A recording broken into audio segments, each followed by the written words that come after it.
E recebamos agora com muito carinho a salva de palmas do Dr. Rodrigo Silva.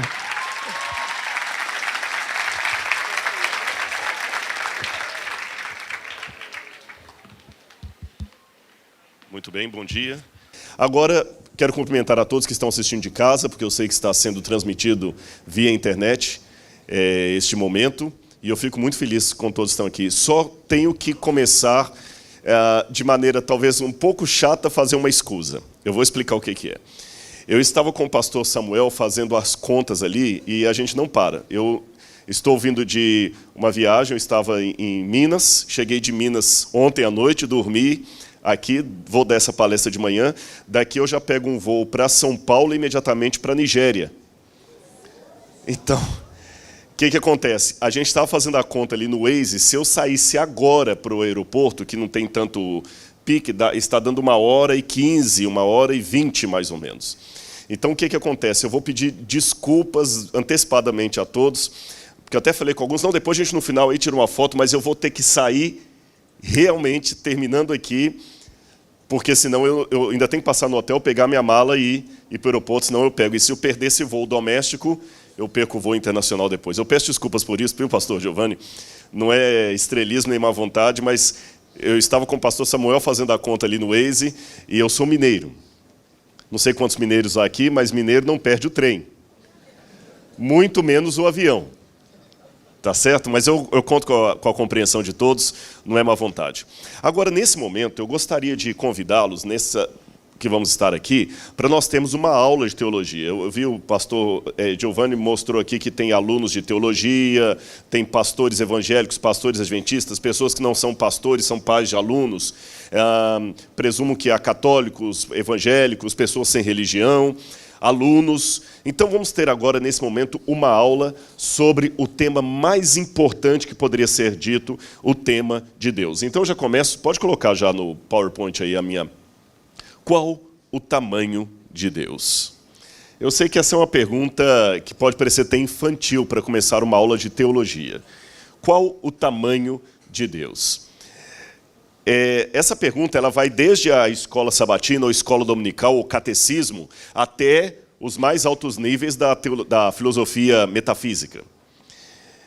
E quando eu fico perguntando qual o tamanho de Deus, imediatamente eu lembro de um hino, que é um hino universal do cristianismo, que é Quão grande és tu.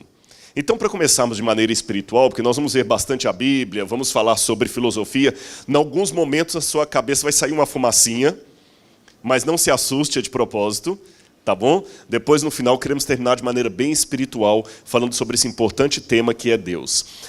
Esse hino, Quão grande és tu, a história dele que eu quero contar para vocês, só minimiza um pouquinho esse slide aí, isso, do hino.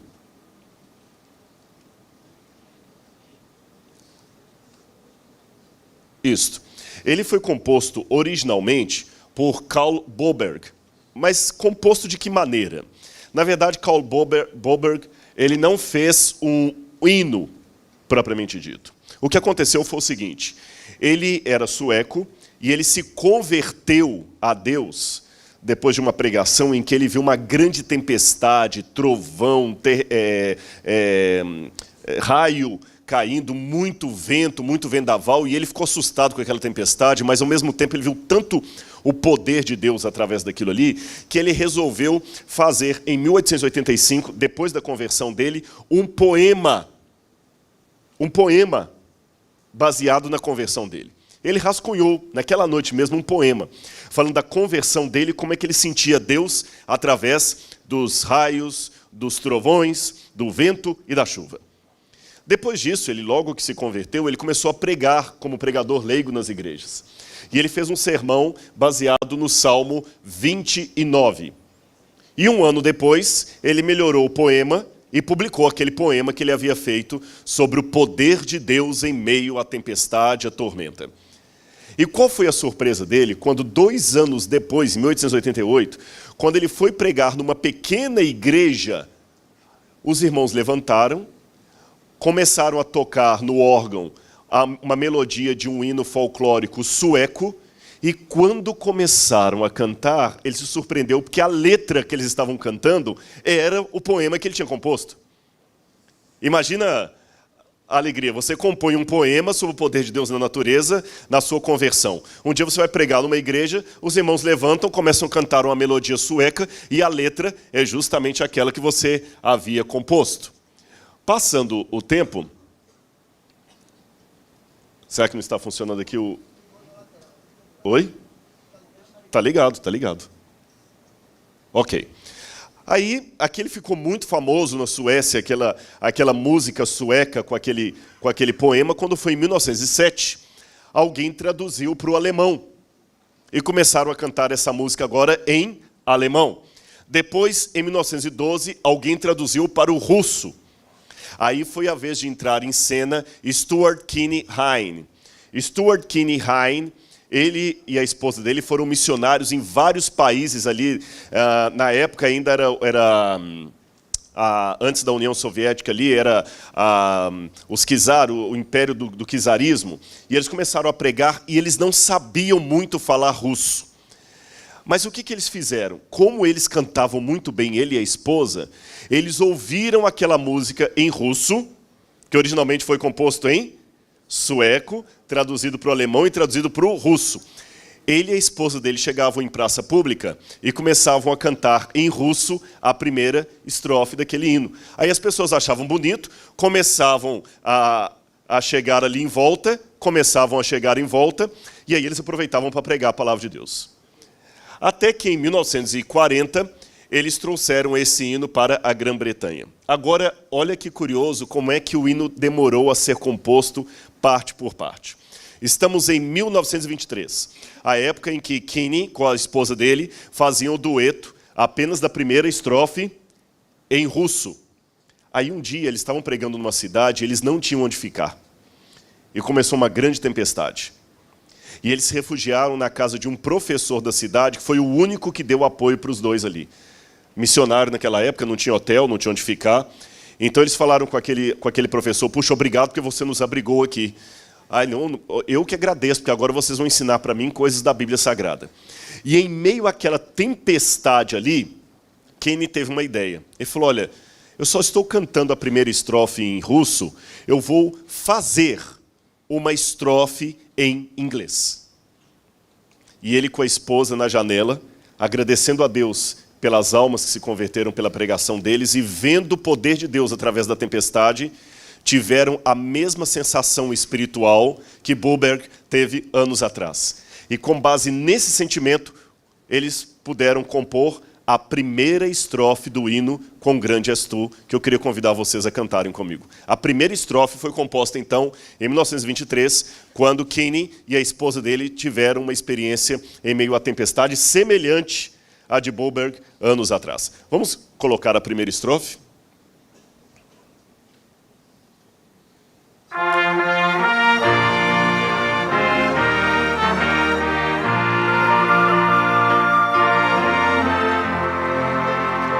Como há várias letras no cantor cristão, na harpa cristã, nós vamos pegar uma letra aqui para ficar uniformizado. Imagine agora Kinney e a esposa dele vendo a tempestade e tendo a mesma sensação de Boberg. Então eles cantaram. Senhor meu Deus, quando eu maravilhado fico a pensar nas obras de tuas mãos, estrelas mil a cintilar no espaço de teu poder em manifestação. Então minha alma canta-te, Senhor, quão grande és tu. Quão grande és tu. Então minha alma canta-te, Senhor. Quão grande és tu. Quão grande és tu. Vamos interromper. Aí o que acontece? Pode minimizar o quadro aqui. Em 1931, Kinney e a esposa dele estavam preparando vários jovens para a missão. E eles treinavam, e os jovens iam com eles de cidade em cidade pregando. E quando eles passavam por umas fronteiras da Polônia, os jovens naquela época dormiam em barracas ou tendas no meio da floresta. De uma cidade para outra, iam a pé, às vezes no lombo de animais, pregando a palavra de Deus, não dava para pagar dinheiro de ferrovia para todo mundo. Mas ele notava com a esposa dele o ânimo daqueles jovens para pregar a palavra de Deus. Dormindo em colchão, em saco de dormir, no meio do mato, mesmo como se fosse um acampamento, e aqueles jovens felizes ali com a fogueira, e falando das glórias de Deus, das maravilhas de Deus, e ele falou com a esposa dele, puxa, que lindo, né? Em meio a essa natureza aqui, essas montanhas, os vales, eles não reclamam da comida, não reclamam de nada, só querem pregar a palavra de Deus. E a esposa dele falou, é verdade. Você não acha que aquele hino que nós fizemos mereceria uma segunda estrofe sobre o que nós estamos vendo aqui em meio à natureza? Ele falou, é verdade. E ele olhou num canto assim, viu os jovens olhando as estrelas, olhando os vales, as montanhas, preparados para pregar no dia seguinte numa nova cidade. E com base naquela visão ali, ele fez a segunda estrofe do hino em 1931. Vamos colocar a segunda? Se ao Caminhar por campos e florestas, escuto as aves belas a cantar, se estendo o olhar do alto da montanha, e a fonte alegre eu ouço murmurar, então minha alma canta-te, Senhor, quão grande és tu, quão grande és tu. Então minha alma canta-te, Senhor, quão grande és tu.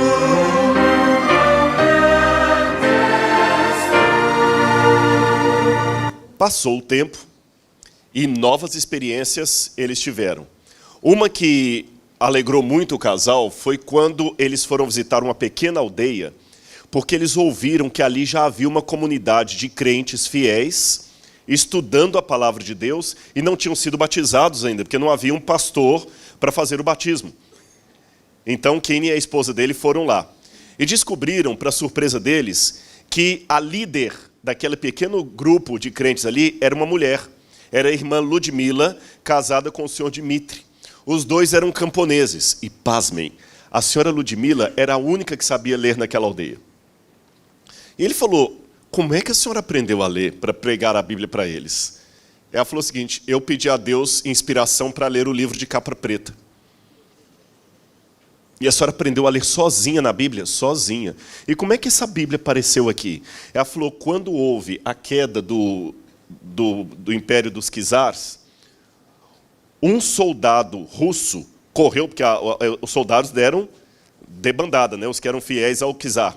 E um soldado, no desespero, ao sair correndo, deixou cair para trás uma Bíblia. Eu peguei aquela Bíblia, senti que era uma coisa importante aquilo, porque falava de Deus.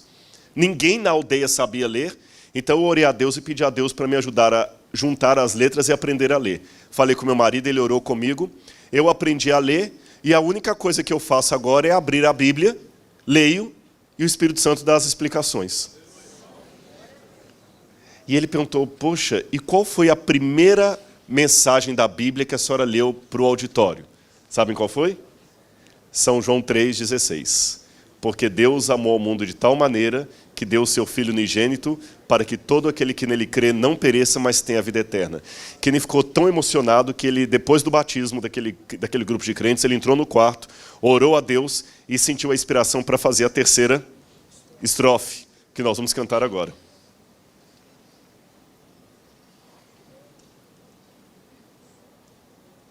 Penso então que sem poupar teu filho,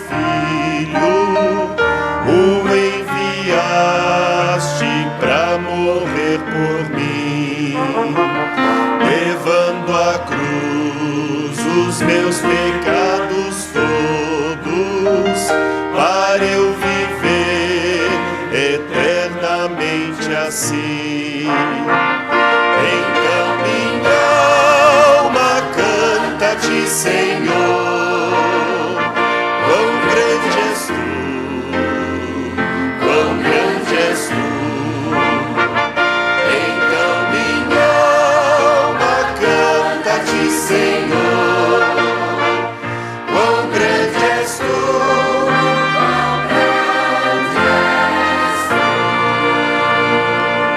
Os anos continuaram passando e Kenny e sua esposa se aposentaram das missões.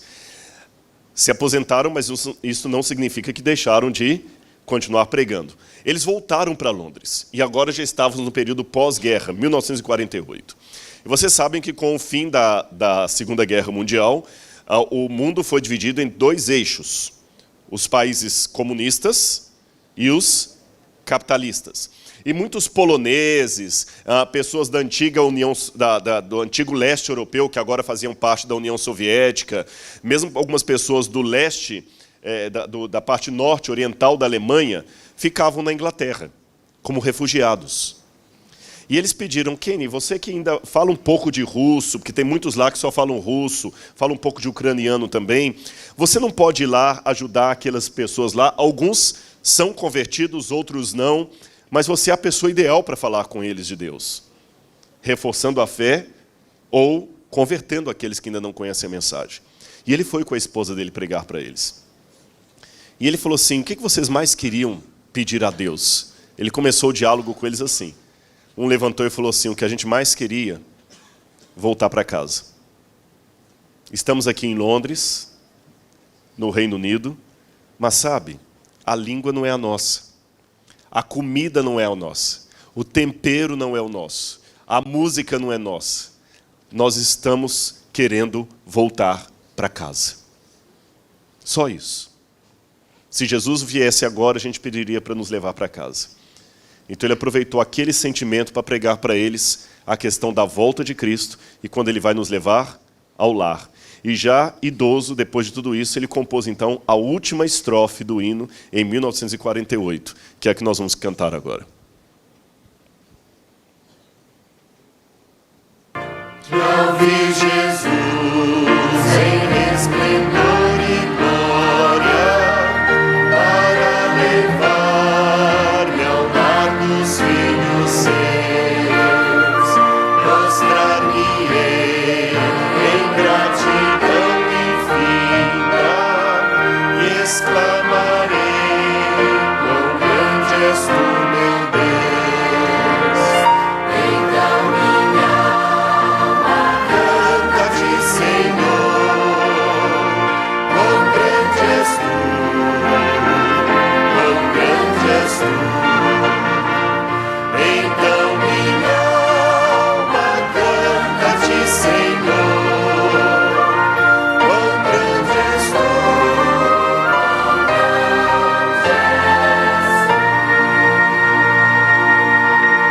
Obrigado. Olha como é que Deus trabalha. Desde 1885 até 1948 foi o que esse hino começou para ficar do jeito que nós o conhecemos hoje. Mas a história dele não para por aqui. George Shee visitou a Inglaterra e ouviu esse hino em inglês e achou lindo.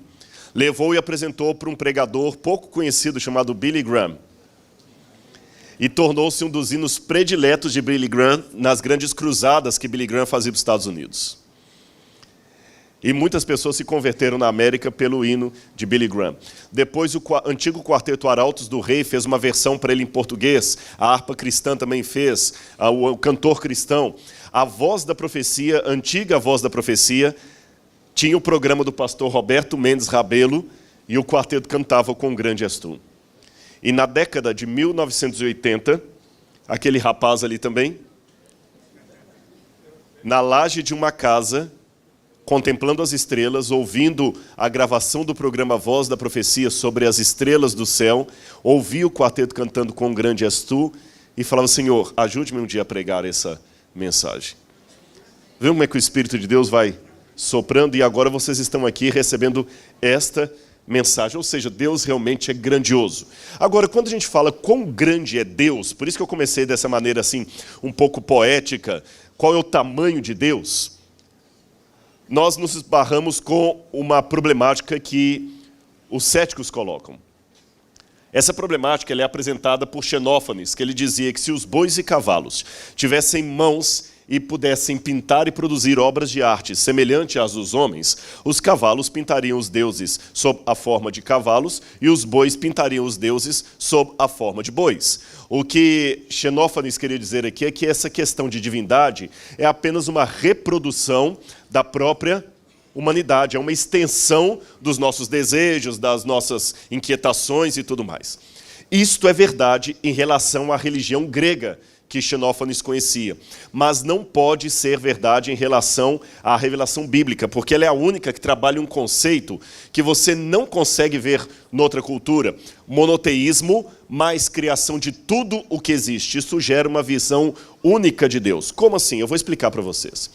Quando eu comparo todas as versões antigas sobre a criação do universo e a existência dos deuses, sejam os mitos sumerianos, sejam os mitos egípcios, ugaríticos, ou mesmo até algumas lendas indígenas, mesoamericanas que nós temos, todos eles têm sempre o mesmo formato. Qual é ele? Você tem uma ideia de um universo eterno e autogerado, ou autogerado. Esse universo eterno ou autogerado produziu os deuses, que por sua vez produziram a humanidade.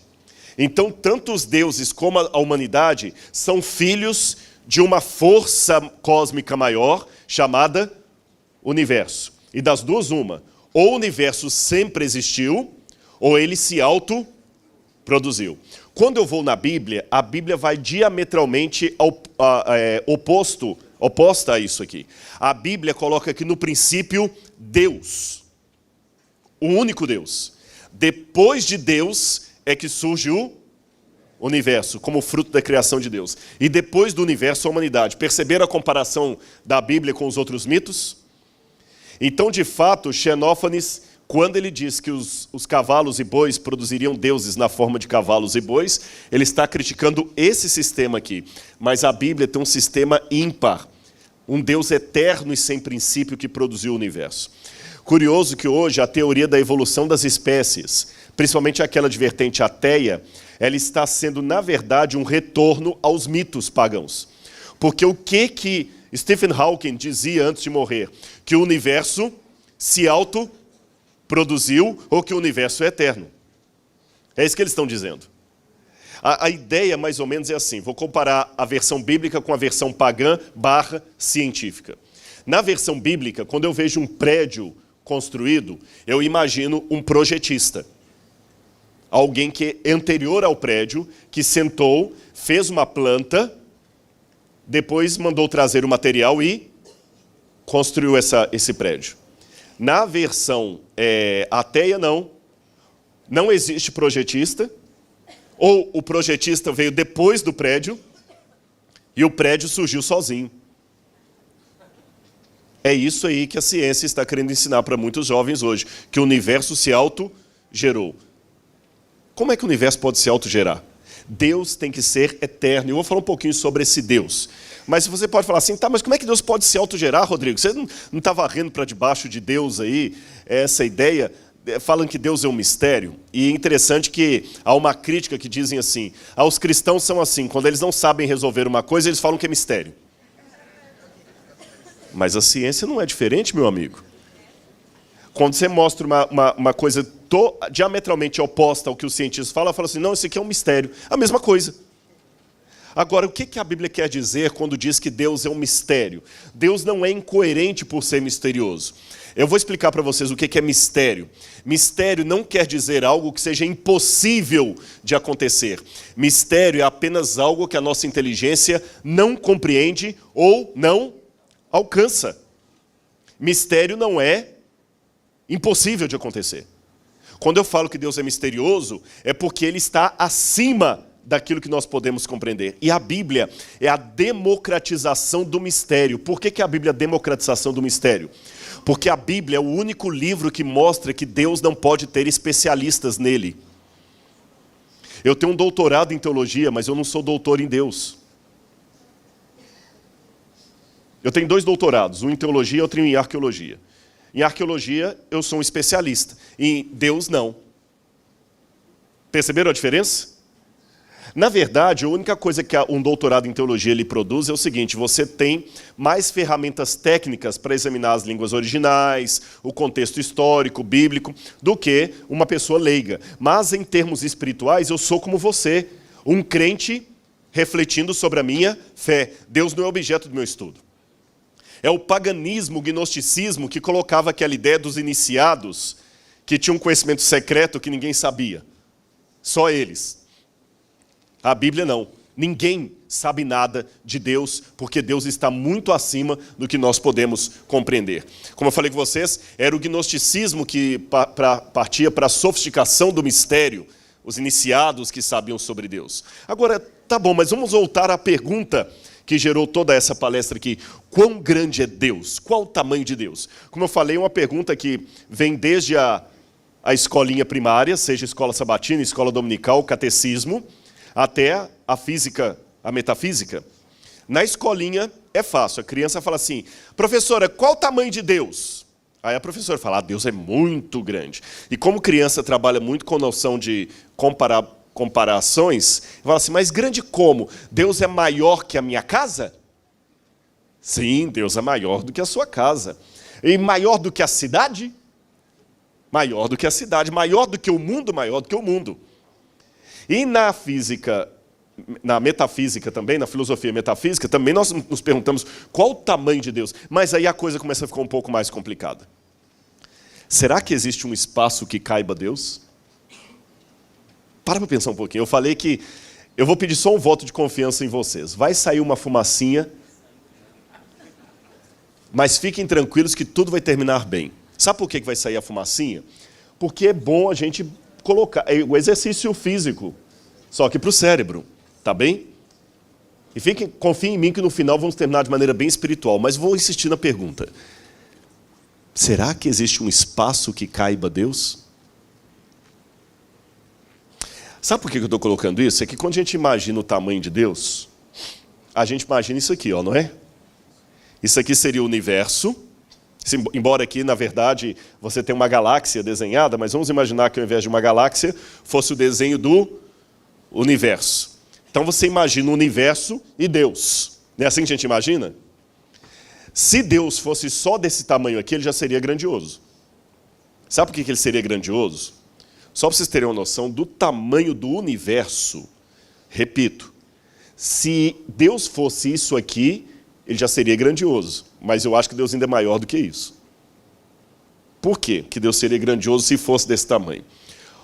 Nós sempre imaginamos Deus na forma de dimensão.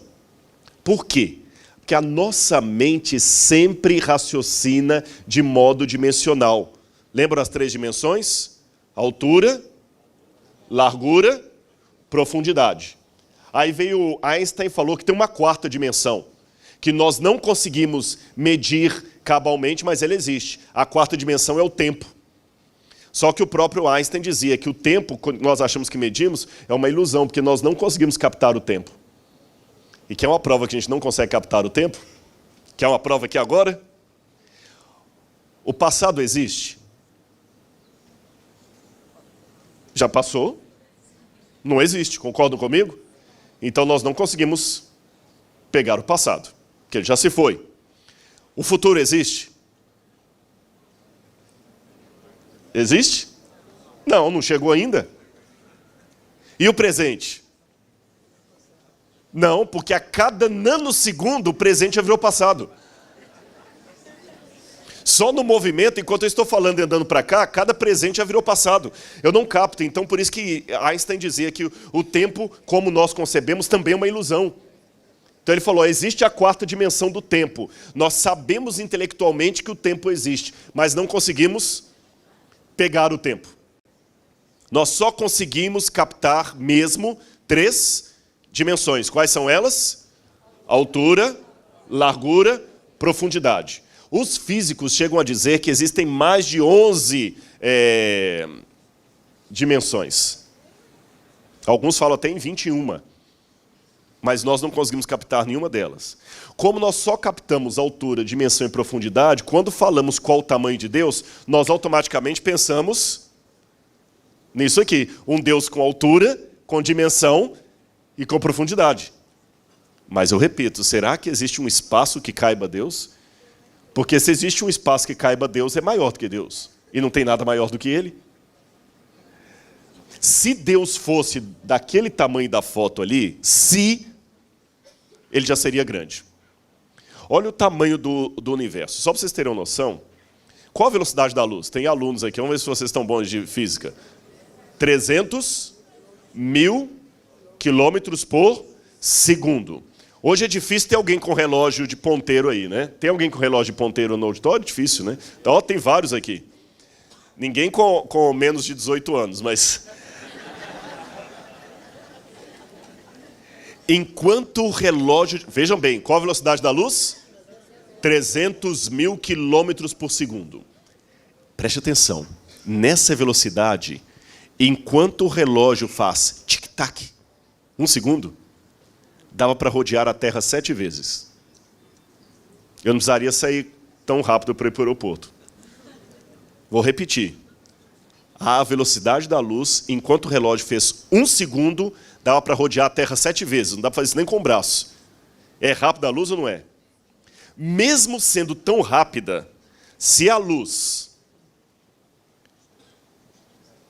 viesse daqui para cá, mesmo a velocidade da luz, eu gastaria 93 bilhões de anos para chegar até o outro extremo do universo. A luz é grande ou não é? É rápido ou não é? Só que aqui o universo é muito maior. Se eu andasse a velocidade da luz, eu gastaria 93 bilhões de anos para percorrer todo o universo. Agora que vem o mais curioso. Esse universo, que eu gastaria 93 bilhões de anos para percorrer a velocidade da luz, equivale a apenas 3% do que existe. Porque 97% é energia ou matéria escura. É mais ou menos assim, eu vou explicar. É como se o universo estivesse deslizando, porque ele está em expansão, sobre a superfície de alguma coisa. Então tem que ter essa superfície. Os astrônomos acreditam que existe essa matéria escura porque conseguem perceber algo que aparenta ser uma gravidade ali. Mas só isso, mais nada. Então, ainda que Deus fosse maior do que isso, ele já seria muito grande.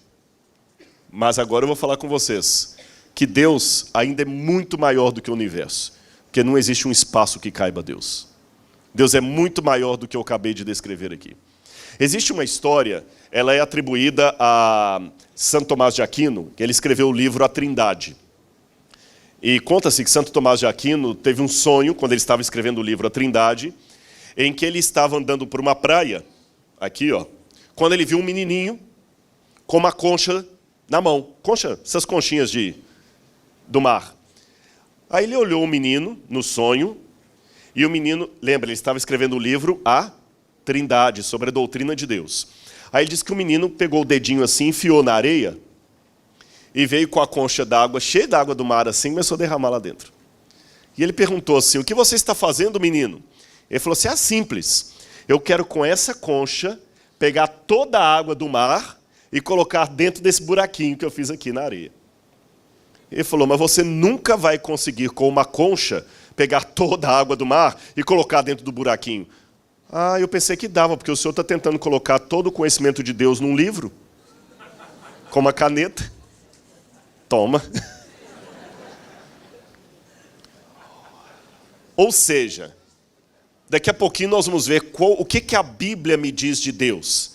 Mas por causa dessa dificuldade de conceber a Deus, eu posso cair em 2 discursos humanos extremos em relação à ideia de Deus. O primeiro é o que nós chamaríamos de discurso apofático de Deus. Foi aquele que Santo Tomás de Aquino assumiu... Desculpa, de corrigir, antes não foi Santo Tomás de Aquino, foi Santo Agostinho. Viu? Perdão. Corrigindo, que eu acho que eu falei Santo Tomás de Aquino, não foi? Antes foi Santo Agostinho. Tá bom? Agora que você está Santo Tomás de Aquino. É bom a gente saber, assim, vocês conhecem a história do pastor que uma vez estava pregando como eu e se atropelou ali nos personagens bíblicos, e ele estava empolgado, aquele dia o Espírito desceu mesmo, o homem estava... Porque Jesus tinha um propósito na vida de alguém. E ele chegou à cidade de Jericó, porque havia alguém que precisava dele ali, um homem que ninguém gostava dele em Jericó. Esse homem chamava-se Nicodemos. Mas Jesus tinha um propósito para a vida de Nicodemos. Nicodemos era um homem, meus irmãos, como muitos de vocês. Nicodemos era baixinho. Nicodemos era ladrão. As pessoas cuspiam quando Nicodemos passava pelas ruas de Jericó. Mas Nicodemos queria mudar de vida. E Jesus chegou em Jericó, aquela multidão, e Nicodemos correu de um lado para o outro, querendo ver Jesus, ele não conseguia. Aí alguém, pastor, é Zaqueu. E ele não escutava. E daqui a pouquinho Nicodemos subiu até uma árvore.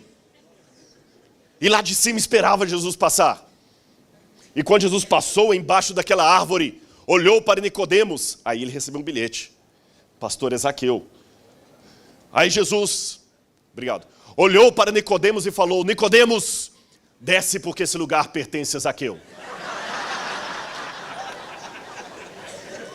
Então, dica de pregação.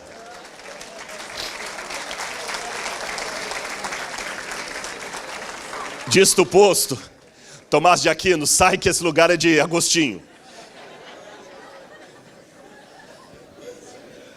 Santo Tomás de Aquino propôs, agora é Tomás de Aquino mesmo, um discurso chamado apofático de Deus. O que é o discurso apofático? Apó, em grego, significa o que está longe, distante. Então, o discurso apofático de Deus quer dizer, a única coisa que a teologia falou até hoje é o que Deus não é, porque o que ele é em essência ninguém sabe.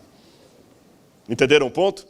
Não podemos falar nada sobre Deus, porque Deus está muito acima do conhecimento humano. É a chamada teologia negativa, discurso apofático de Deus.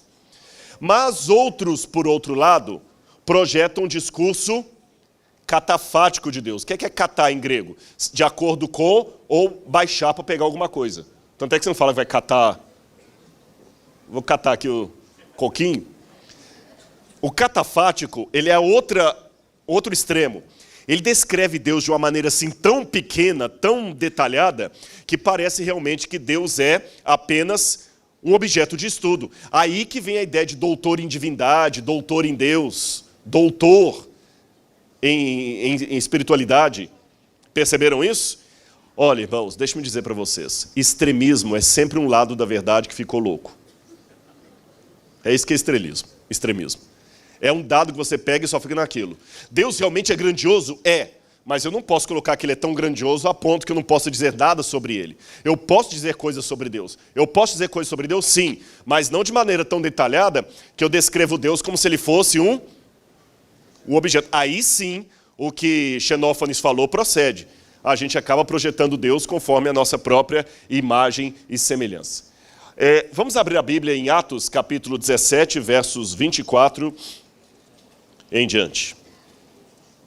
Atos 17, versos 24 em diante.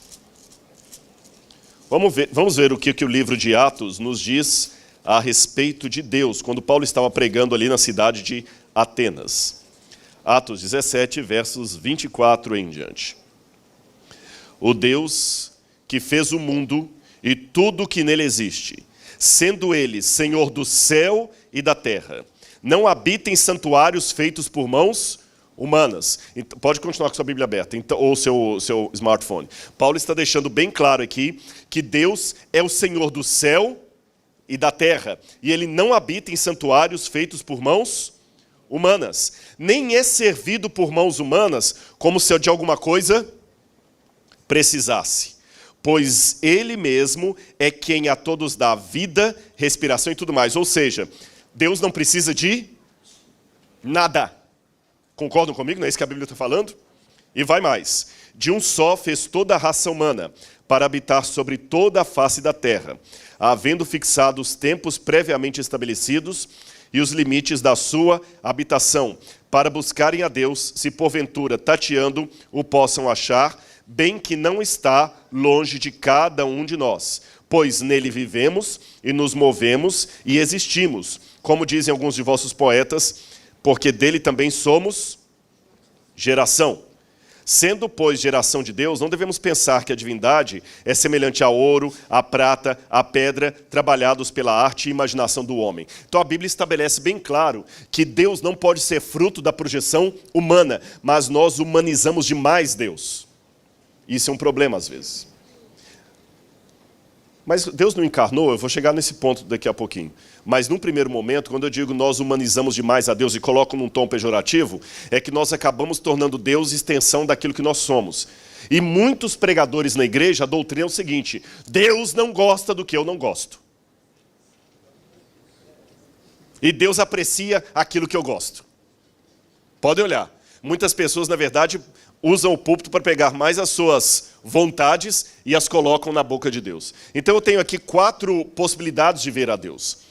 A parte teísta do universo, a parte teísta mostrando Deus no universo é o seguinte: você tem o universo físico, ele foi criado por um Deus inteligente, interpessoal. O que é interpessoal? Que Deus é uma pessoa e se relaciona, tá certo? Interurbano, que se relaciona. Então Deus é interpessoal, ele é pessoal, inteligente e se relaciona com o universo que ele criou, mas ele é separado do universo.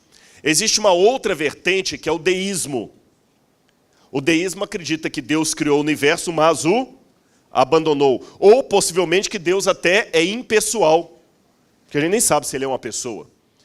O ateísmo acredita apenas no universo físico, não existe Deus. E o último, que é o panteísmo, Deus e o universo é uma coisa só. Hoje muitas escolas, muitas áreas de ciência estão envolvidas nesses 2 elementos aqui, olha. Ou o universo é a única coisa que existe ou existiu, ou o universo acaba sendo o próprio Deus. Me chama a atenção a linguagem de alguns cientistas ateus, que o que a Bíblia atribui a Deus, ele atribui à natureza. A gente fala o seguinte: Senhor, quão grande és tu, quão grande é a natureza. Porque eles sabem que o ser humano precisa de romantismo. Aí agora falam muito da magia. A magia da natureza, como a natureza é sábia. Como se a natureza fosse um ser inteligente mesmo. O que a Bíblia ensina, afinal, sobre Deus? Já mostramos o texto de Atos. Deus é transcendente. Que palavra é esta, Rodrigo? Notinha de rodapé. Transcendente. Deus transcende. Ele está além de tudo que eu possa imaginar. A Bíblia diz que ele é o criador de tudo. Gênesis 1, verso 1, Salmos 33, verso 6, Jeremias 10, verso 12. Ele transcende a tudo. Ele é o alfa e o ômega, o princípio e o fim. Ninguém é comparável a ele. Ele criou o tempo e o espaço. Isso aqui eu quero chamar a atenção. Se você ler depois com calma 1 Reis capítulo 8, verso 27. Vamos ler só essa passagem? 1 Reis capítulo 8, verso 27. 1 Reis capítulo 8, verso 27. Na minha tradução diz assim, é a oração de Salomão quando estava consagrando o templo. Mas de fato habitaria Deus na terra, eis que os céus, e até os céus dos céus, não podem te conter, quanto menos esta casa que edifiquei. Lembra a pergunta que eu fiz? Será que existe um espaço que caiba Deus? Qual a resposta bíblica? Pode responder com firmeza? Não. E curioso, será que o tempo também abarca Deus? Não. Porque ele é o alfa e o ômega, o princípio e o fim. Quando eu fecho a Bíblia e vou para os livros de física, eu aprendo uma coisa muito interessante. A teoria mais em voga entre os físicos, aí eu não sou físico, um professor de física explicaria isso melhor do que eu, apenas uma analogia, não uma palestra sobre isso. Os físicos costumam dizer que quando houve o Big Bang, junto com o Big Bang, iniciaram a gravidade, tá certo? O tempo e o espaço. Ou seja, antes do Big Bang, não havia nem tempo, nem espaço. Então o tempo e o espaço começaram. E os físicos me dizem isso. Peraí, se o tempo e o espaço começaram, então não estou dizendo que Deus é atemporal. Mas o tempo de Deus não pode ser esse tempo que eu procuro medir em passado, presente e futuro. É uma outra categoria de tempo de Deus. Eu não disse que Deus é atemporal. Ficou claro isso para vocês? Mas ele não é preso pela nossa junção de tempo. Eu não tenho mais como voltar ao passado nem adiantar o futuro. Mas Deus não. Deus não está preso a esse tempo. Deus também é onipresente, por quê? Porque ele criou o espaço. Agora, é difícil para minha mente imaginar isso, porque tudo que eu imagino tem que estar dentro de um espaço e num tempo. Porque a minha visão é dimensional.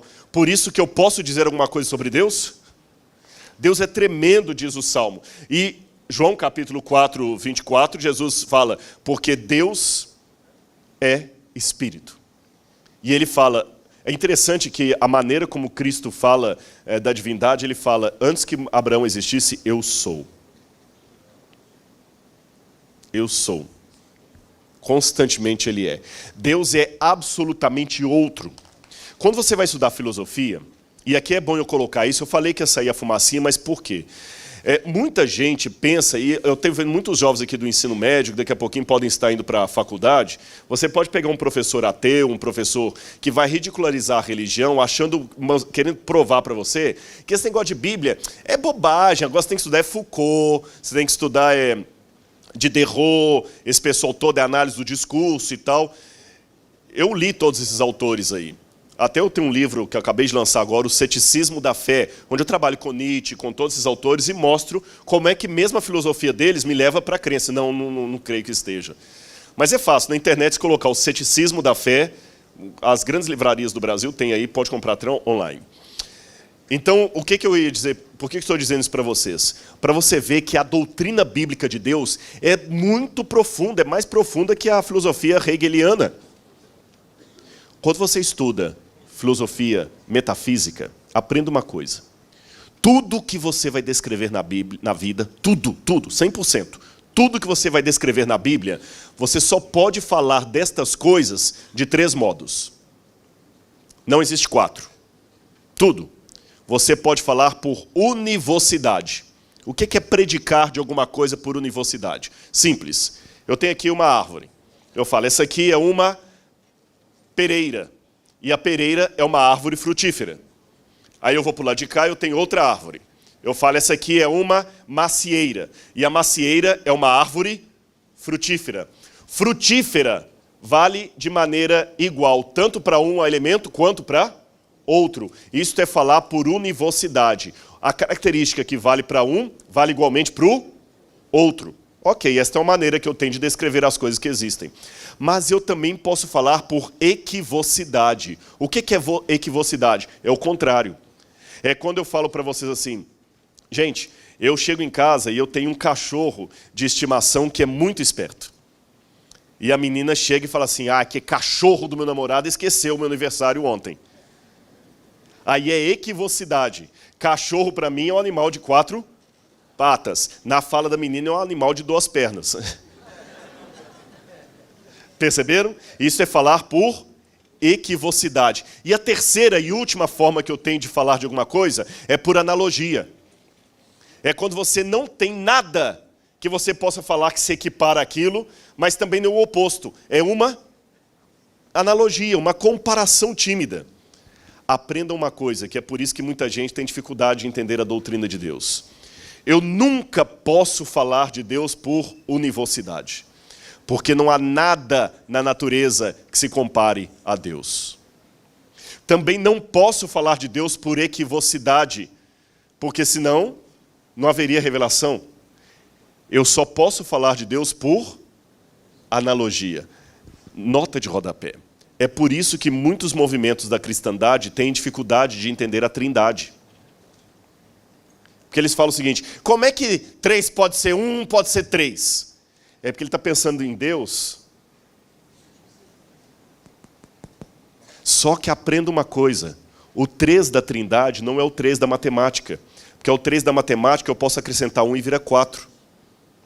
Eu posso tirar 1 e vira 2. O 3 divino não é o 3 da matemática de Pitágoras. Não é um 3 que dá para fazer operação. Não é uma soma que chegou a 3. O 3 da divindade é um 3 único. Quer outro exemplo? Eu amo. Deus ama. Mas Deus não ama como eu amo. Deus é amor, eu não sou amor. Uma vez também alguém que não aceitava a divindade de Cristo falou comigo o seguinte: é simples, você não é filho do seu pai? Ele falou, sou. Então, Jesus também é o Filho de Deus. O seu pai não existiu antes de você? Sim. Então, se Jesus é o Filho de Deus, Deus tem que existir antes de Jesus. Simples assim. Eu falei, não é simples assim. Porque o meu pai, para me gerar, precisou da minha mãe. E teve relação com ela. Então, qual que é a mulher de Deus aí que deu à luz a Jesus? Então, a paternalidade de Deus em relação a Jesus não é a mesma do seu pai em relação a você. Quem faz esse tipo de situação está pensando em Deus por univocidade ou equivocidade. Eu só posso falar de Deus por analogia, ponto. A mesma coisa eu digo àqueles que querem defender a Trindade, falando o seguinte: é simples, como é que 3 podem ser 1? Olha, a água tem estado líquido, sólido e gasoso, 3 em 1. Não é assim. Ou como uma irmã lá no Canadá, que uma vez falou para um professor amigo meu: pastor, esse negócio de Trindade, 1, 2, 3, quanto mais melhor.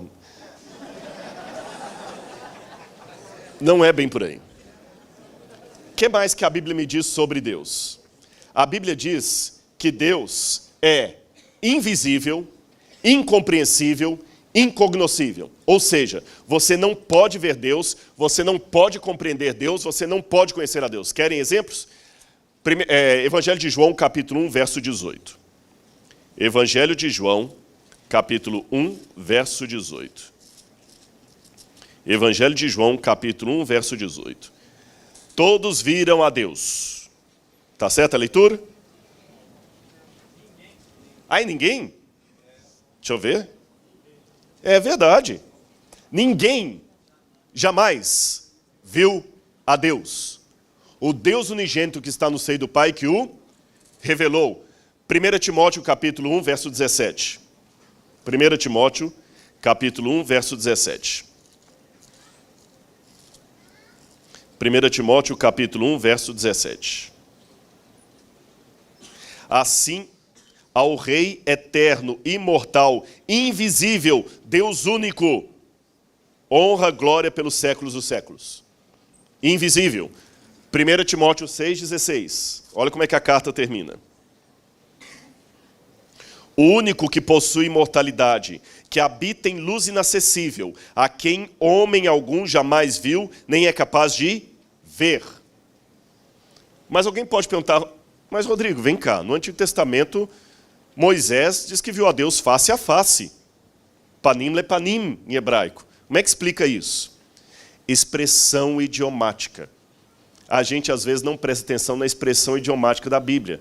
Quando eu falo com vocês, gente, desculpem-me, eu estou morto de cansado. Significa que eu estou realmente morto? Que eu virei defunto? Que defunto agora cansa? Isto é uma expressão idiomática. Sabe o que significa face a face em hebraico? Intimidade, não necessariamente ver o rosto um do outro. Quer a prova que Moisés não viu a Deus face a face? Olha, em Êxodo capítulo 33, versos 9 a 11, ele fala que conversava com Deus face a face. Mas quando você vai no verso 20, 33, verso 20, Deus fala com Moisés assim: não me verás o rosto, porque nenhum homem pode me ver o rosto e sobreviver. Então, todas as vezes que Pai aparecia no Antigo Testamento, essa era uma visão mediada por Jesus Cristo. O próprio Novo Testamento vai dizer que a nuvem que conduzia o povo no Israel, que era Cristo.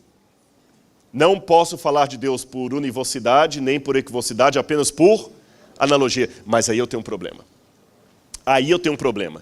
Eu preciso mais do que uma analogia de Deus. Eu preciso conhecer a Deus intimamente.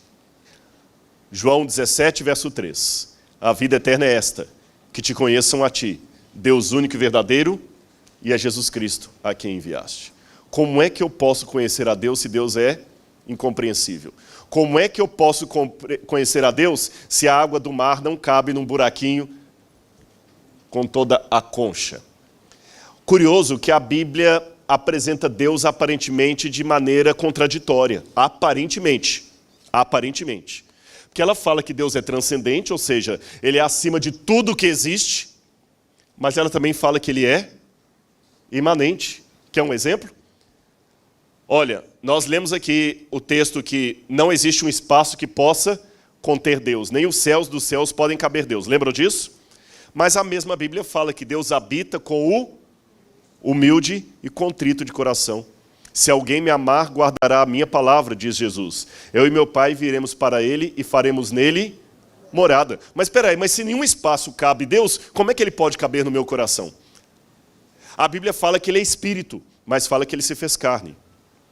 A Bíblia fala que ninguém é igual a Deus. A quem podemos igualar o Altíssimo? Ninguém é igual a ele. E a mesma Bíblia fala que Deus criou o homem à sua imagem e sua semelhança. Parece contraditório, não parece? Esse é o paradoxo de Deus. Deus é invisível, incognoscível, mas ao mesmo tempo, ele é íntimo. Qual o tipo de Deus que eu preciso para me dar a garantia de que o mal não se levantará por duas vezes no universo? Tem que ser um Deus que está acima do universo. Um Deus que não possa ser surpreendido pelo futuro. Um Deus que não muda de pensamento. Não pode ser um Deus que tem uma criptonita que possa destruí-lo. Se Deus fosse poderoso como o super-homem, eu teria um problema. Porque vai que a criptonita cai nas mãos do diabo. Não é verdade? Concordam comigo? Se Deus tivesse uma criptonita que pudesse acabar com Deus, e ela caísse nas mãos do poder das trevas, então o Deus que eu creio que a Bíblia apresenta, ele não pode ter pontos fracos. Ele não pode duelar com a vontade dele. Ele não pode ficar carente, ele não pode ser tentado pelo mal. Porque por melhor que o motorista seja, ele pode cometer uma falha, Deus não pode. Mas ao mesmo tempo que eu preciso de um Deus assim, eu preciso de um Deus que eu possa abraçar. Quando você está no momento mais triste da sua vida, o que você mais gostaria? O colo de Deus. O que eu vou falar no primeiro momento parece contraditório. Eu creio num Deus que a Bíblia fala que ele não muda. Mas ainda assim, na minha oração, eu imploro para ele que mude o pensamento dele, como Abraão. Senhor, se houver 10 naquela cidade, o Senhor desiste de destruir a cidade? Aliás, falando em oração, como pode um Deus onisciente sinceramente perguntar? Quando Deus me faz uma pergunta, como é que ela pode ser honesta se ele sabe tudo? Adão, onde estás? E alguém falou assim, não, mas na verdade Deus sabe. Deus pergunta só para... Então Deus está fazendo teatro comigo? Eu não quero alguém que faça um teatro. Eu quero um Deus que seja íntimo de mim. Um Deus que possa rir das minhas piadas, pegar na minha mão, me abraçar. Que eu possa contar uma coisa para ele que ele não saiba. Senão não tem relação, gente. O que é amizade? O que é relação? Não é você chegar do trabalho e contar para alguém que você ama e que você gosta o que aconteceu durante o dia? Imagine você chegar na sua casa, quer contar para a pessoa que você ama lá como foi o seu dia, ele já sabe tudo. Não tem graça. Dá para conviver com uma pessoa assim? Como é que Deus pode ir comigo se ele já está em toda parte? Ou seja, a minha natureza pede um Deus paradoxal. Concordam ou não? Ele é infinito, mas eu quero abraçá-lo. Ele sabe tudo, mas eu quero surpreendê-lo. Eu quero que ele me pergunte. O que Paulo falou lá em Atos? Ele não precisa de nada, mas eu quero que ele precise de mim. Eu quero que ele sinta saudade de mim. Eu quero que ele me ame. Eu quero que ele fique na fossa se eu não for para o céu. É verdade. Porque senão parece que Deus não te corresponde um amor. Como é que a Bíblia resolve isso? Gostaram da palestra? Vamos terminar agora e ir embora? Eu pensei que estava cansativo. Vou falar com vocês como? Através do paradoxo. E aprendam uma coisa e de novo vou pedir licença para repetir a questão da Trindade. Paradoxo e contradição não são a mesma coisa. Contradição é um defeito na linguagem e na argumentação. Contradição é o seguinte: eu acabei de dizer que eu estou indo para São Paulo e de São Paulo eu vou para Nigéria. Aí daqui a pouco eu falo assim que eu vou para São Paulo e de São Paulo eu vou para Belo Horizonte. Isso é uma contradição. Você disse que é para Nigéria, agora vai para Belo Horizonte. Isso é uma contradição. O paradoxo não é uma contradição. O paradoxo é uma realidade oposta, mas possível de acontecer. Por exemplo, é a mesma luz que uma substância endurece e a outra derrete. Vou mostrar na prática o que é um paradoxo. Olha aquela foto ali.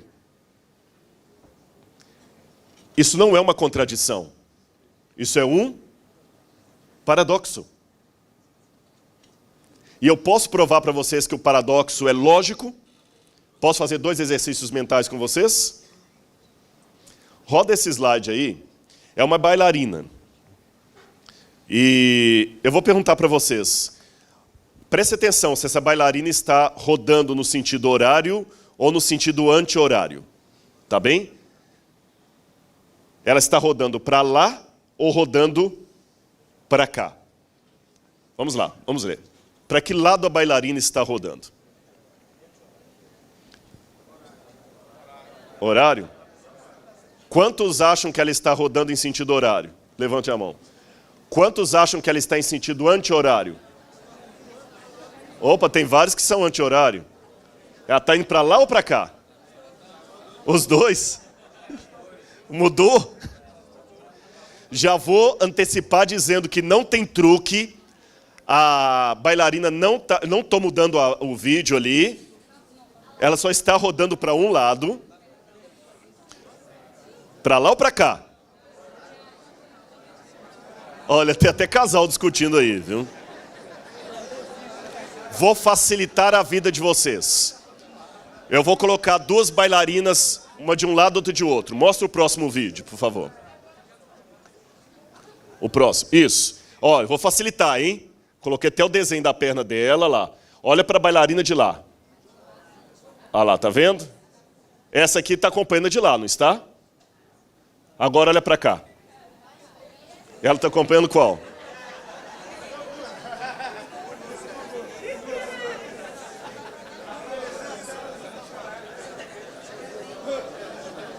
Obrigado. Sabem por que eu mostrei esse exercício aqui? Para mostrar para vocês que contradição e paradoxo não são a mesma coisa. Essa bailarina é um paradoxo, não é uma contradição. Mas por que é um paradoxo? Porque uns viram para um lado, outros viram para o outro. É simples. Depende de que lado da mente você está raciocinando. Se você está raciocinando com a parte direita da sua mente, você vai ver a bailarina rodando para um lado. Se você visualiza com a parte esquerda, você vai ver a bailarina virando para o outro lado. Hã? Porque você ficava transitando de um lado para o outro do cérebro. É verdade, é verdade. Transita de um lado para o outro e você vai ver a bailarina. Repito, isto não é contradição, isto é paradoxo. Então explique para um ateu o que é paradoxo quando ele fizer aquela perguntinha capciosa para você. Deus é capaz de criar uma pedra que nem ele possa carregar? Já viram essa pergunta? Deus é capaz de criar uma pedra que nem ele possa carregar? Dei checkmate no cristianismo. Não deu nada. Se você entender o que é paradoxo, você pode responder que Deus é capaz de carregar uma pedra, de criar uma pedra que nem ele possa carregar e carregar depois. Depende de que lado você está raciocinando. E é com essa mesma ideia do paradoxo que eu vou explicar para vocês como é que Deus pode abarcar tanto a plenitude como a intimidade dele. Vocês sabem que mesmo no mundo da matemática isso deu um nó. Kurt Gödel, ele queimou o fusível dos matemáticos no início do século XX, porque todo mundo estava pensando que bastava você agora resolver uns 20 e poucos problemas da matemática e todo o restante dos mistérios da ciência via linguagem matemática estariam solucionados. Até que Gödel mostrou o teorema da incompletude. Ele mostrou que enquanto estivermos nesse universo, haverá muitas coisas que nós não conseguiremos abarcar, porque para abarcá-las eu tenho que estar fora desse sistema. Seria mais ou menos assim. Depois você vai ter Wittgenstein, que vai pegar isso aí e vai falar que o sentido de um objeto fechado está sempre fora dele. É simples. Sabe o livro de física? Se você fosse um ácaro morando dentro do livro de física, você leria todas aquelas fórmulas da física ali, mas você nunca teria como comprová-las, porque só do lado de fora do livro de física é que aquelas experiências se comprovam. Dentro do livro, ele apenas mostra uma realidade que você não pode comprovar dentro das páginas, porque você está limitado dentro do livro. Sempre o sentido de um sistema fechado está fora dele. Aí que vem o checkmate para o ateísmo. Se o universo é tudo o que existe e estou fechado dentro dele, então o sentido do universo tem que estar fora do universo. Por isso que o universo não pode ser Deus. Então, das duas, uma. Ou o universo não tem sentido, ou ele tem um sentido que está fora dele. Algo que produziu o universo que não é o próprio universo. Algo que a Bíblia chama de Deus. E é por isso que eu nunca vou conseguir provar Deus com equações, com matemáticas. Porque eu estou preso dentro do livro. Eu posso apenas anunciar Deus, mas nunca prová-lo. Comprová-lo. Porque para comprovar eu teria que estar na mesma mente de Deus. Entenderam isso? É o teorema da incompletude de Gödel. Seria mais ou menos como se eu falasse assim, simplificando. Estou mentindo agora. Isso é verdade ou mentira? Perceberam a frase? Estou mentindo agora. Isso é verdade ou mentira? Você nunca consegue resolver isso? Agora, Cristo resolve o paradoxo. De que maneira? Vamos começar a responder as perguntas.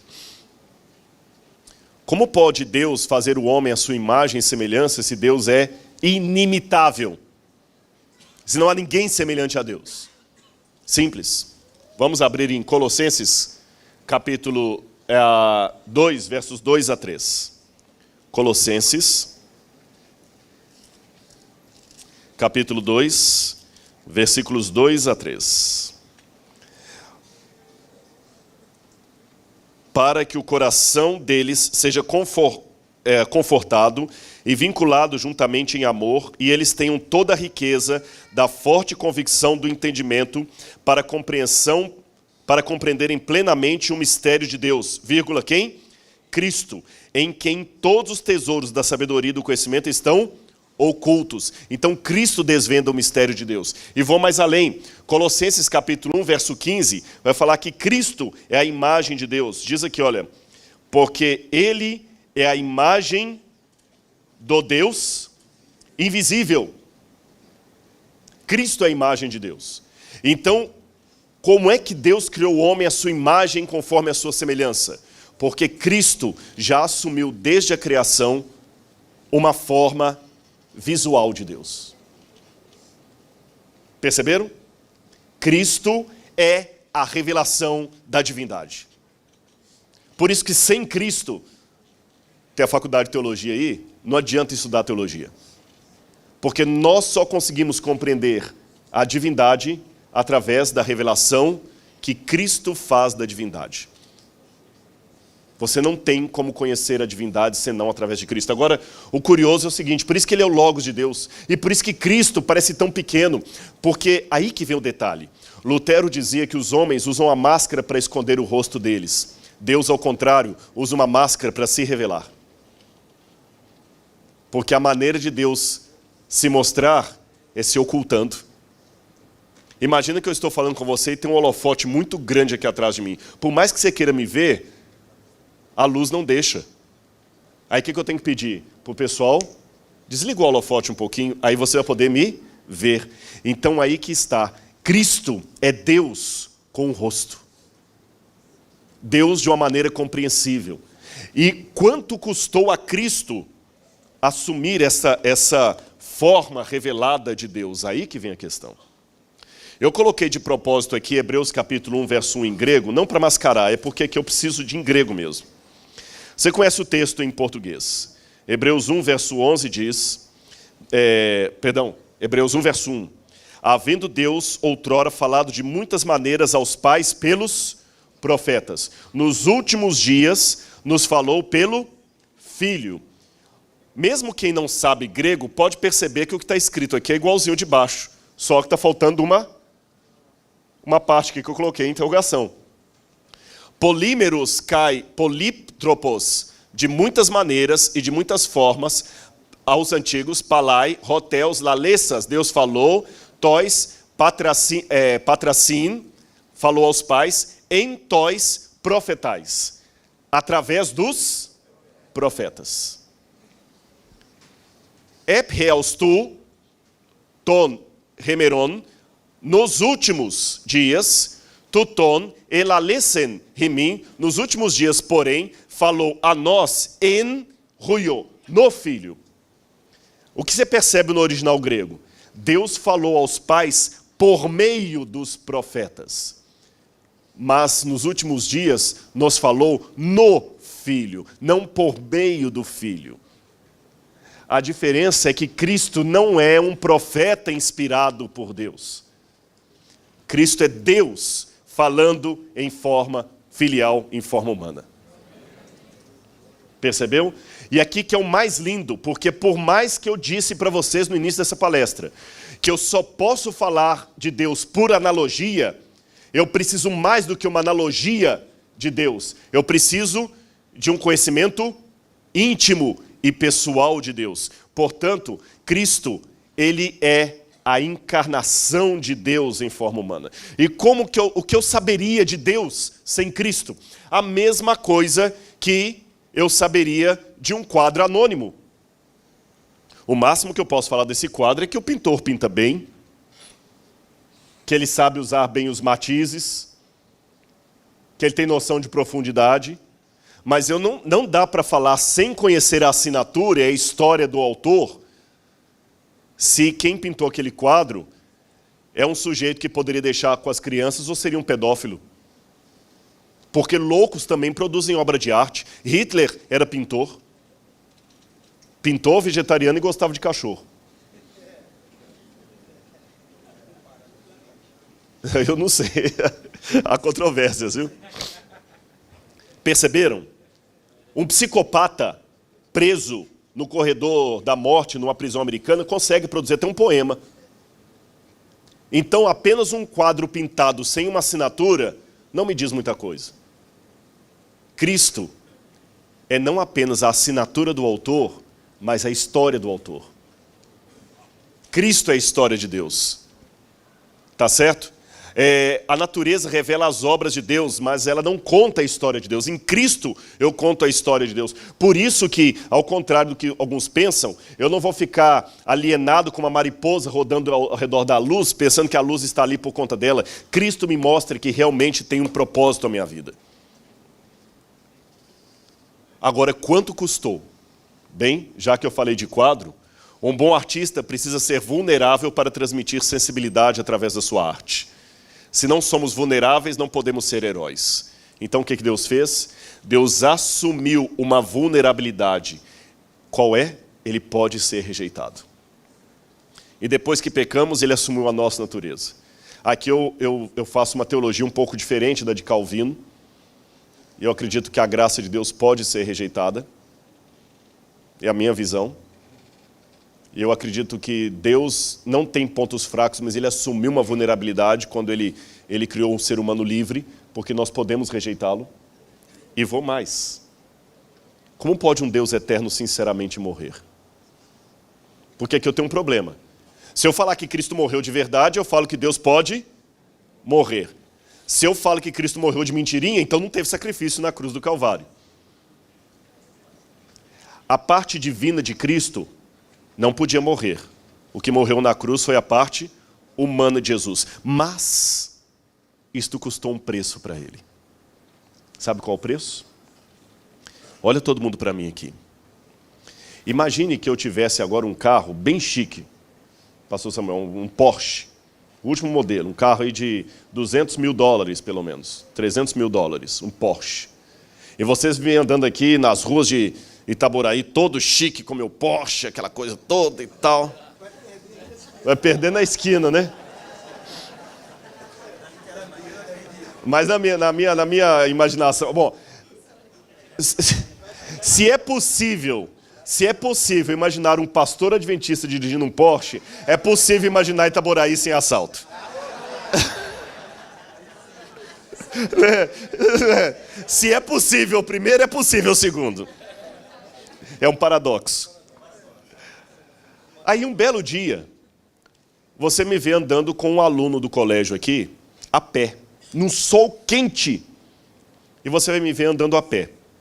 Você fala assim, Rodrigo, cadê o seu Porsche? Cadê o seu carrão? Aí eu falo assim, eu deixei na garagem. E você pergunta, mas por que você deixou o carro na garagem e está andando em sol quente a pé? É porque esse aluno aqui, por um problema determinado, ele não entra dentro de carro. Mas ele tem medo de vir sozinho para a escola, então ele prefere que eu venha com ele.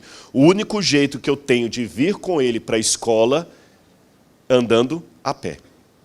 Aí você fala assim, não, mas espera aí, com um carrão daquele você não pode andar a pé. Espera aí. Se um Porsche não me permite andar a pé, já é o carro que é o meu dono e não eu o dono do carro. Porque se eu sou o dono do carro, sou o dono bastante para usá-lo ou não. E pergunto, quando o carro está na garagem, eu deixei de ser proprietário de um Porsche? Eu deixei de ser um motorista? Mas ao mesmo tempo, eu estou andando a pé ou fingindo que estou andando a pé? Estou andando a pé. Então preste atenção. Cristo pegou a natureza divina. Ele não poderia perdê-la, mas ele poderia renunciá-la por amor a nós. É como se eu tivesse uma visão divina e você precise que eu fique cego para que você seja salvo. Mas eu não tenho como perder minha visão divina, então voluntariamente sabe o que eu faço? Eu fecho o meu olho. Eu não perdi a minha capacidade de enxergar, nem a minha visão, mas eu me tornei cego. E quer a prova bíblica que eu não estou inventando isso aqui? A teologia do esvaziamento. Abram comigo a Bíblia em Filipenses, capítulo 2, versículos 5 a 11. Eu vou até colocar aqui. Tende em vós, leiam comigo aí, tende em vós o mesmo sentimento que houve também em Cristo Jesus. Porque ele, subsistindo na forma de Deus, essa expressão subsistindo talvez não esteja tão bem traduzida. Subsistindo quer dizer, existindo por toda a eternidade na forma de Deus. Não usou como usurpação o ser igual a Deus. Outras palavras, o fato dele existir em forma de Deus, ele não ficou agarrado. Antes ele se esvaziou, kenosis em grego, ele se esvaziou. Então vou descer, se ele esvaziou, assumindo a forma de... Como é que está na sua Bíblia aí? Servo. E depois que ele assumiu a forma de servo, ele parou por aí? Ele se esvaziou mais ainda, assumiu a semelhança de homem.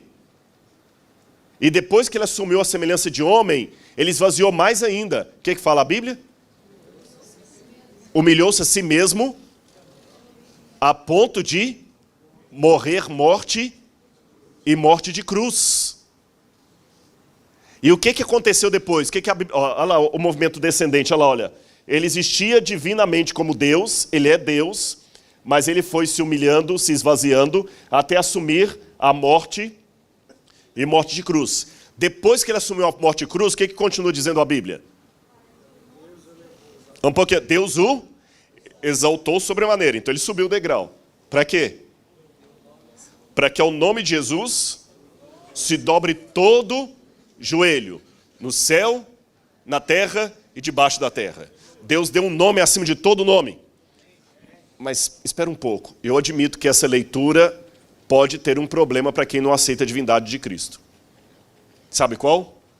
Se ele era Deus nessa condição aqui, para que o Pai teve que exaltá-lo e dar um nome para ele acima de todo nome? Não faz sentido. Seria a mesma coisa de eu trazer um médico aqui agora que já tem o CRM, Dr. Luiz Carlos. Ele tem o CRM, médico, ginecologista. Aí agora vocês trazem esse médico até a frente aqui e falam, gente, agora que o Colégio Adventista de Itaboraí vai dar um título honoris causa de médico para o Dr. Luiz Carlos. Faz sentido isso? Você vai dar um título honorífico para quem já tem o CRM? Não faz sentido. Se Cristo era Deus, para que ele precisaria ter um nome acima de todos dado pelo Pai? Aqui que vem o ponto. Em primeiro lugar, nessa condição, Cristo era Deus por natureza. Mas quando ele abriu mão, se esvaziou dos seus atributos divinos para se tornar homem e voltou para o céu, ele mostrou que ele não é apenas Deus por natureza, mas por honra ao mérito. Ele é Deus e merece ser Deus. Se existisse eleição para Deus no universo, o único compatível com o cargo era Jesus. Porque ele provou, pelo seu caráter, que ele não é Deus apenas porque ele tem o poder sobre o universo. Ele é Deus porque ele tem o caráter de Deus, ele tem a mente de Deus. Entende? Porque é fácil ser general quando você tem um exército na sua retaguarda. Difícil é continuar tendo a patente, mesmo sozinho com uma espada na mão. E ele não luta, agora eu vou falar uma coisa que parece blasfêmia, mas não é. Deus não luta com o mal usando os poderes de Deus. Simples. A gente não está em meio ao grande conflito entre o bem e o mal? Se Deus lutasse como Deus, haveria luta? Não tinha. O próprio fato de ter um conflito significa que ele não está lutando como Deus no sentido do poder. O que ele está usando para derrotar o diabo é o caráter dele. Quando ele fala o seguinte, pelo poder de Jesus, não é o poder, o raio que desce ali e fulmina, é o caráter dele que destrói o mal. Porque se ele usasse o poder dele, nem teria luta. O fato de ter luta significa que ele está lutando com o caráter dele. Por isso que ele, na carne, venceu o mal. Agora mais uma questão. Ele não perdeu a divindade dele. Mas João 1,14 diz que o verbo se fez carne e habitou no meio de nós. Eu vou colocar uma coisinha aqui, não esqueçam, porque eu vou precisar dessa informação agora no final da palestra. Essa expressão, se fez carne, no grego, eskenoo, significa que ele fez a sua tenda, o seu tabernáculo, o seu santuário no nosso meio. Lembra lá no Antigo Testamento, quando Deus falou assim, e me farão um santuário para que eu possa habitar no meio deles? O correspondente grego para isso é o que está no Evangelho de João, porque o verbo fez o seu tabernáculo e habitou no nosso meio. Tá bem? Agora, quando ele foi para o céu, será que ele voltou à condição anterior? Qual tipo de morte Cristo deveria enfrentar por nós? Hebreus capítulo 2, verso 9. Hebreus capítulo 2, verso 9. Amaste a justiça e odiaste a iniquidade. Por isso, Deus, o teu Deus, te ungiu com... 2 verso 9. Li errado. Vemos, porém, todavia, aquele que por um pouco, tendo sido feito menor que os anjos, Jesus, por causa do sofrimento da morte, foi coroado de glória e honra, para que, pela graça de Deus, provasse a morte por todo homem. Cristo, então, teve a morte eterna, a mesma morte do lago de fogo e enxofre. Aqueles que no Apocalipse vão enfrentar o lago de fogo e enxofre, o farão porque não aceitaram o sacrifício de Cristo, porque ele enfrentou a morte para que ninguém precisasse enfrentar a morte. Agora, como é que um Deus eterno pode sinceramente morrer? O preço era a morte eterna. Por isso que fala, pela morte que ele enfrentou, o Pai teve que lhe dar um nome, porque ele vai ficar para sempre agora preso a um corpo humano. De onde você tirou isso, Rodrigo? Primeiro, não sou só eu que digo isso. Adam Clarke, Charles Swindoll, tem mais um autor que eu queria mencionar agora, que Matthew Henry, vários autores de teologia do passado, presbiterianos, batistas, diziam a mesma coisa. E para quem é adventista, Ellen White também fala a mesma coisa. Cristo manterá por toda a eternidade um corpo físico. Vamos ver algumas evidências bíblicas disso?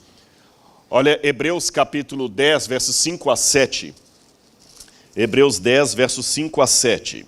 Diz, por isso ao entrar no mundo diz, sacrifício e oferta não quiseste, antes um corpo me formaste. não te deleitaste com holocaustos e ofertas de pecado. Então eu lhe disse: eis que aqui estou, no rolo do livro está escrito a meu respeito, para fazer, ó Deus, a tua vontade. Depois de dizer como acima, sacrifícios e ofertas não quiseste, nem holocaustos e oblações pelo pecado, nem com isto te deleitaste, coisa que se oferecem segundo a lei. Então acrescentou: eis que aqui estou para fazer, ó Deus, a tua vontade. Remove o primeiro para estabelecer o segundo. Colossenses 2, verso 9. Colossenses 2, verso 9. Diz assim: porquanto nele habita espiritualmente toda a plenitude da divindade. Está certo? Está certo, como eu li? Nele habita corporalmente toda a plenitude da divindade. Hebreus 1, verso 2 diz que ele foi feito herdeiro do universo, sacerdote para sempre. O sacerdote de Cristo continua mesmo depois que o pecado for extirpado. Mas para que sacerdote se não tem mais pecado? Prestar atenção no que eu quero perguntar? Porque o sacerdote é um mediador entre o pecador e Deus. Mas quando o pecado for tirado da terra, para que sacerdócio? É porque esse foi o preço eterno que ele pagou. Será sacerdote para sempre. Para sempre. E mais, Hebreus 2, verso 11 e Romanos 8, verso 29 diz que ele não tem vergonha de ser chamado de nosso irmão. E meus amigos e irmãos, eu vou mais além ainda. Efésios 4, verso 13, me admirou demais quando eu li isso aqui. Vamos ler aqui Efésios 4, verso 13? Olha o que a Bíblia promete. Efésios 4, verso 13. Até que todos cheguemos à unidade de fé e do pleno conhecimento do Filho de Deus e perfeita varonilidade, à medida da estatura da plenitude de Cristo. E nós vamos atingir a medida de Cristo. Porque fala que, também nós temos, quando fala da ressurreição, fala que nós vamos subir e ter um corpo semelhante ao seu corpo de glória. Paulo diz isso. Vamos ter um corpo semelhante ao da sua glória. Quando ele ressuscitou no corpo glorificado, ele apareceu para os discípulos ainda de forma tátil. Tanto é que Tomé pôde colocar a mão nas feridas. Interessante. Mesmo depois da ressurreição de Cristo, as feridas continuavam. Como é que ele subiu ao céu? De maneira espiritual? Ele subiu de maneira corpórea. E a Bíblia fala que há de vir do modo como o vimos subir. Então Cristo manterá para sempre. Por isso que a Bíblia fala que ele é o primogênito dos mortos, que a nossa ressurreição não é diferente dele. Ele mostrou as suas feridas. O nosso corpo glorioso na ressurreição será igual ao corpo de sua glória. Filipenses 3, verso 21, eu li o texto de Efésios e tem Filipenses também. Ele manterá o seu corpo na eternidade. Olha que curioso essa última passagem que eu quero ler com vocês aqui do Apocalipse. Apocalipse capítulo 21, verso 3. Apocalipse capítulo 21, verso 3. Então ouvi grande voz vinda do trono dizendo: eis o tabernáculo de Deus com os homens. Deus habitará com eles. Eles serão povos de Deus. E Deus mesmo estará com eles. Mas curioso, o tabernáculo não é o santuário? É ou não é? Mas olha o que diz o verso 22. Nela, na Nova Jerusalém, não vi santuário.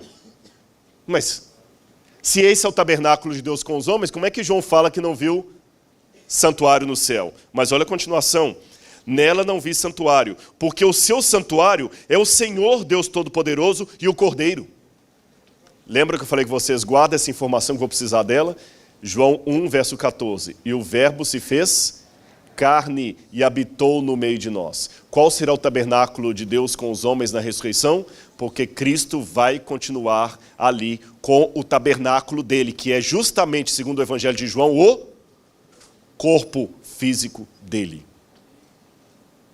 Tem uma passagem de Isaías que ela, do ponto de vista hermenêutico, ela é problemática, mas eu vou citá-la, que fala assim, os seus amigos perguntarão, que feridas são essas nas tuas mãos? São as feridas com que foi ferido na casa de meus amigos. Alguns comentaristas pensam que é um texto messiânico falando da nova terra, outros pensam que não, que é um texto falando de falsos profetas. Como tem uma dubiedade hermenêutica, esse texto eu vou colocar com uma interrogação. Mas no conjunto, eu já espero ter deixado claro para vocês que Cristo vai ficar para sempre com o corpo glorificado. Eu sei que é um corpo glorificado, mas pessoal, pode pegar a casa mais linda dessa cidade, tirar o príncipe Williams, lá do Palácio de Londres, e trazê-lo para morar aqui, vai virar uma favela na cabeça dele, ou menos que isso. Cristo pode... Não se ofendam, vocês entenderam a comparação que eu quis dizer? Eu poderia falar isso com a minha cidade, com qualquer uma.